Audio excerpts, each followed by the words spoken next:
ask you an interesting contract question that I've been thinking about for a while? We talk about Rantanen and we talk about Marner and whoever else. He's not in the exact same scenario because there's one additional year left. But the Winnipeg Jets have to pay Kyle Connor this summer, or could, or should. Well, he's going to get a big raise. He's already has 30 goals in 55 games this season. He's going to hit 50 for the first time, or should. What do you pay Kyle Connor? It's a good question. He's making what, 7.1? Is that what it is? Something like that? 7.142. Yeah.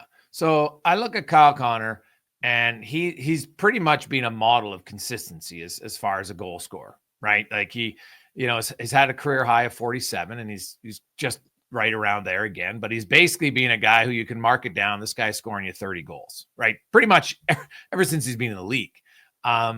He has had I think it's 1 80-point season. So good player, but I guess in the new cap world, you can make an argument that, okay, he's maybe can get 10, but like Johnny Gaudreau and Matthew Tkachuk, when maybe he can get 10, dude. I'm telling you right now, he's starting figure in new cap world.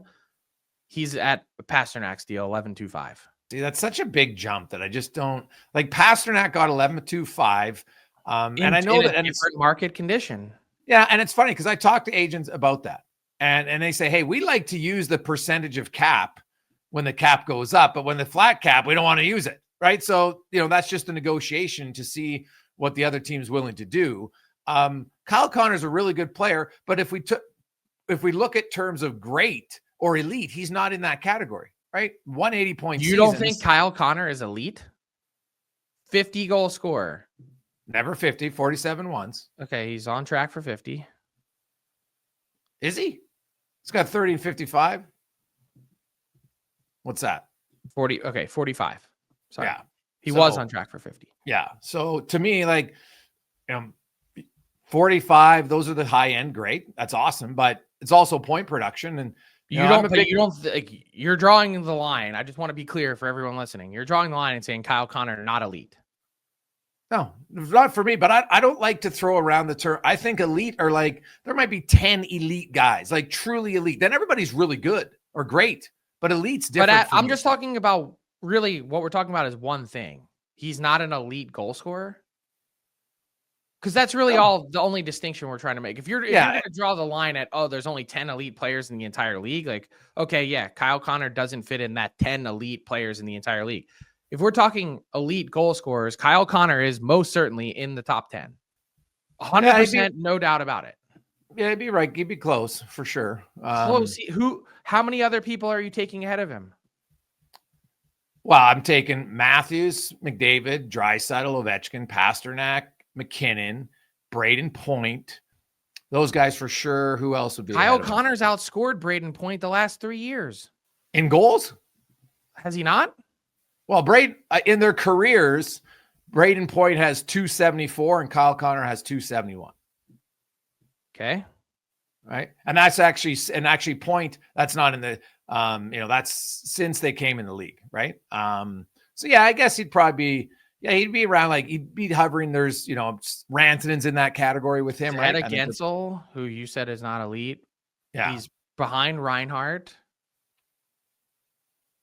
I don't know. I'm just. Yeah, he'd be close, but even if we go the goal scorers for one specific one, he's not in the Pasternak, Draisaitl, Matthews, McKinnon, the real true top end guys, right? That's all, which is okay. It's not a knock on him, but for me, Kyle Connor, even in the new salary cap world, I'd probably say he's a $10 million player. Because if I just look at what Tkachuk and Gaudreau signed a few years ago, and those guys, arguably, if they'd been more productive players in their careers up to that point, they'd been 100-point guys. He's only ever been an 80-point player. The key word is a few years ago. These were pandemic deals. Well, 2 years ago, right, was Gaudreau? Matthew Tkachuk is in the third year of his deal.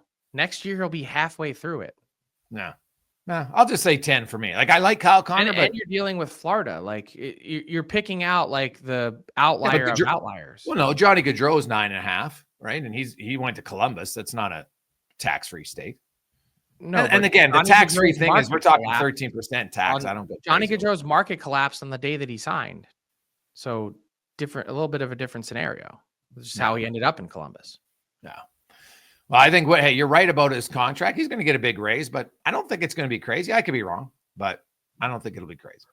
I'm just also looking at the big picture for the Jets, and I'm going, you can't afford to lose him, is one. And two, next season, the Winnipeg Jets have $43 million in cap space.